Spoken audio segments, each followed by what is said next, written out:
السلام عليكم. في عربيات أول ما تشوفها تحس إنها قوية وضخمة ومش محتاج تتكلم عنها كتير. جيتور تيتو واحدة من العربيات ديت. شكل صندوقي ضخم ومحبوب يخلي الناس تقع في حبها من أول نظرة. بس يا ترى اللي ورا الشكل دوت على نفس المستوى؟ معاكم محمد علي، والنهاردة هنتكلم عن جيتور تيتو بشكل مختلف. يلا بينا نبدأ.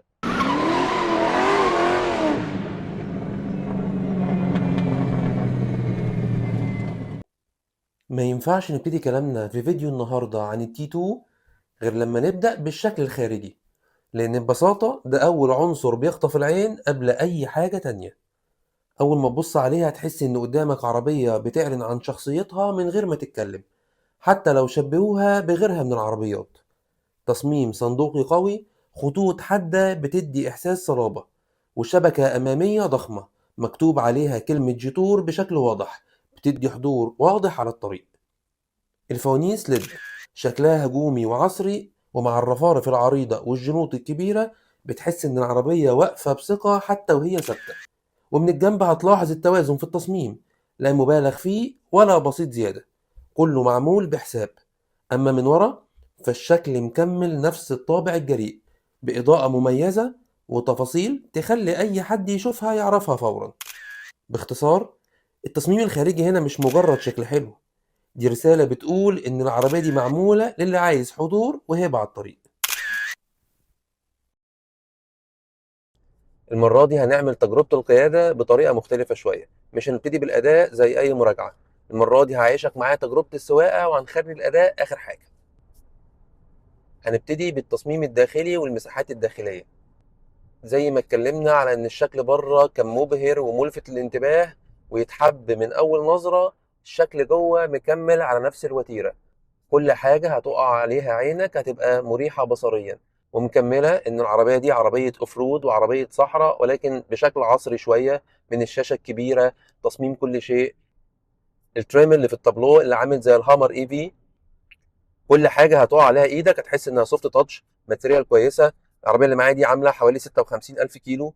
العربية مفيش أي أصوات تزييق من جوه، التقفيل بتاع كل حاجة كويس. الكراسي بتاعتها مريحة، قعدة الكراسي مريحة. والمساحات في العربية هنا هو حدث ولا حرج. مساحات الجلوس، مساحة الرأس، مساحة الأرجل، المساحة العرضية، كل حاجة الصراحة متغطية وكفاية. أي حد هيقعد في أي مكان هيكون مستريح. وفي العربية معمول مقابض في الكونسول الوسطي ومقابض في القوايم بتاعت الأبواب عشان يكمل لك الإحساس بتاع الأوف رود. نيجي بقى نتكلم عن العفشة والثبات. وهنا خلونا نتكلم بصراحة شوية. محدش بيشتري عربية عالية بالشكل الصندوقي ده، الشكل البوكسي دوت، ويكون بيدور ان هو يتحرك بيها ويسافر بيها على سرعات عاليه قوي. لان اكيد العربيه بعلوها ده عن الارض والشكل البوكس دوت ومقاومه الهواء مش هتبقى احسن حاجه في الاتزان.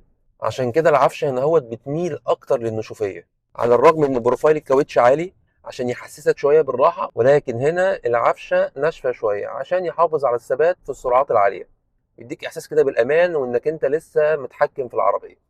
هنتكلم دلوقتي عن العزل، وخلينا نفصل شويه في موضوع العزل. هنقسمه لكذا حاجه.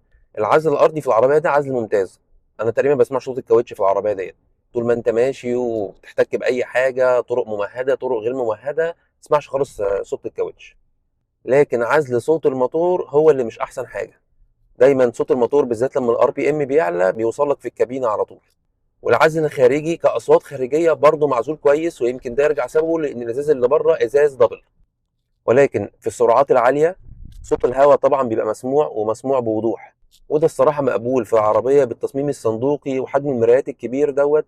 طبيعي ان يكون في مقاومة جامدة للهواء ويخلي لك انك دايما حاسس بالصوت.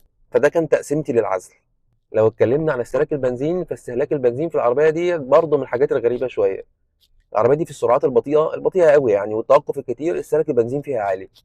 اما في متوسط سرعات ما بين 40 لحد 100 كيلو، فالعربية استهلاكها هنا ممتاز. العربية مش هتتخطى ال7 لتر معاك. الموضوع بيزيد شوية على طرق السفر لحد 120 كيلو. أما لو فكرت تمشي على سرعات عالية زي مثلا 140 160، والمناسبة 160 دي أعلى سرعة وصلت لها بالعربية ديت، فاستهلاك البنزين هنا فادح. استهلاك بنزين عالي جدا. وبرضه بالنسبة لي الصراحة ده مقبول. هتقول لي مقبول ليه؟ هقول لك مقبول عشان تصميم العربية بالشكل دوت. مقاومة الهواء اللي بتحصل هتخلي استهلاك البنزين عالي جدا. وفي الاخر لو هتكلم عن خلاصه استهلاك البنزين، فاحنا بنتكلم في متوسط استهلاك بنزين في مختلف سيناريوهات السواقه هيتراوح ما بين 8.5 ل 9 لتر لكل 100 كيلو. واعتقد برضو في وجهه نظري ان دي نسبه ممتازه واستهلاك ممتاز لعربيه بالشكل ده وبالحجم ده وبالوزن ده. ولو اتكلمنا عن الفرامل، فالفرامل من اكتر النقط السلبيه في العربيه. فرامل ضعيفه قوي على الحجم دوت، وبرضه الاحساس اللي بيعملوه بتاع ان مشوار الفرامل يبقى بعيد، احساس انا شايفه مش لطيف خالص، وبيحسسك انك انت ما عندكش تحكم في العربيه كويس. فالفرامل هنا هو لا، غير مناسبه لحجم العربيه. كانت محتاجه الفرامل تكون انشف من كده شويه. بالنسبه للتكييف، فالتكييف هنا الصراحه ممتاز، بيسقع بسرعه جدا وعلى اقل درجه مروحه. على فكره حجم الكابينه هنا هو الكبير، السقف اللي تقريبا انا اعلى سقف شفته العربيه اس يو في في الفئه السعريه ديت، الا ان التكييف بيقدم اداء هايل، هيسقع بسرعه جدا وعلى درجه مروحه، وهيوصل احساس السقوعيه لكل فرد. فالتكييف هنا الصراحه هياخد 10 على 10. وبالنسبه لشاشه الترفيه وشاشه العدادات، هم الصراحه عاجبني جدا كتصميم، وخصوصا شاشه العدادات اللي داخله جوه التابلو وتحسسك ان هي حته منه. وكمان سطوع الشاشتين ممتاز، حتى في الشمس القوية الشاشتين تقدر تشوفهم بكل وضوح. وهنا شاشة ترفيه فيها اندرويد اوتو وابل كار بلاي. وللأسف الموضة الجديدة ان كل حاجة تتحكم فيها من شاشة ترفيه، انت حتى المرايات هتتحكم فيها من شاشة ترفيه. يمكن الحاجة الوحيدة ان هم عملوا لنا زرار تشغيل التكييف، وكذلك التحكم في انماط القيادة في الكونسولة الوسطية. كمان العربية هنا فيها الأوامر الصوتية والصراحة بتشتغل حلو، يمكن أنا جربتها في فتح النوافذ وكانت شغالة كويس، وبرضه كذلك فتحة الصن روف. تعالوا نجرب مثلا حاجة سوا. close the sunroof shade. Okay.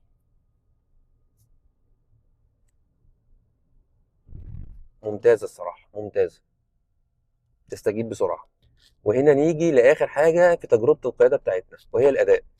وأنا هنا ليا وجهة نظر مختلفة شوية.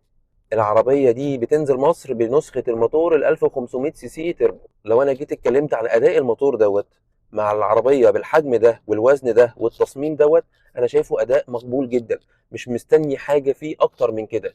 ولكن لو قارنا الأداء دوت بشكل العربية المغامر وإن هي شكلها عربية أوف رود، فهو لا يمت إلى الشكل بصلة. يعني ايه الكلام ده؟ يعني العربيه دي لو كانت عربيه عائليه وتصميمها تصميم عائلي، فانت كنت هتبقى راضي جدا عن اداء الموتور والفتيس والسحب والتسارع بالنسبه لك ممتازين. صحيح العربيه فيها تيربو لاج في الاول، يعني تحس ان دواسه البنزين فيها جزء فاضي كده اهوت، ولكن ده ما كانش هيضايقك في حاجه، ده في اغلبيه العربيات اللي فيها مواتير تيربو وفتيس دول كلاتش. ولكن المشكله تكمن هنا هوت في شكل العربيه، شكل العربيه وانطباعها اللي بيديك ان هي عربيه قويه، عضلات في كل حته، العربيه الاوف رود. فانطباعك عن الشكل هيديك حته في الاداء للاسف انت مش هتلاقيها. فانت لازم تكون مقتنع بكده وانت شايل العربيه. شايل العربيه هي مدياك الشكل الملفت والشكل البوكسي والشكل المحبوب في كل حته، لكن بتشتريها على اساس ان هي عربيه عائليه، مش تديك اداء احسن من كده. ولكن العربيه بتنزل منها نسخ تانية، نسخه 2000 سي سي تربو ونسخه بلاجن هايبرد. ساعتها اعتقد العربيه الشكل هيبقى مربوط اكتر بالمضمون، لكن اللي تحت الكبوت دلوقتي ما يقولش كده.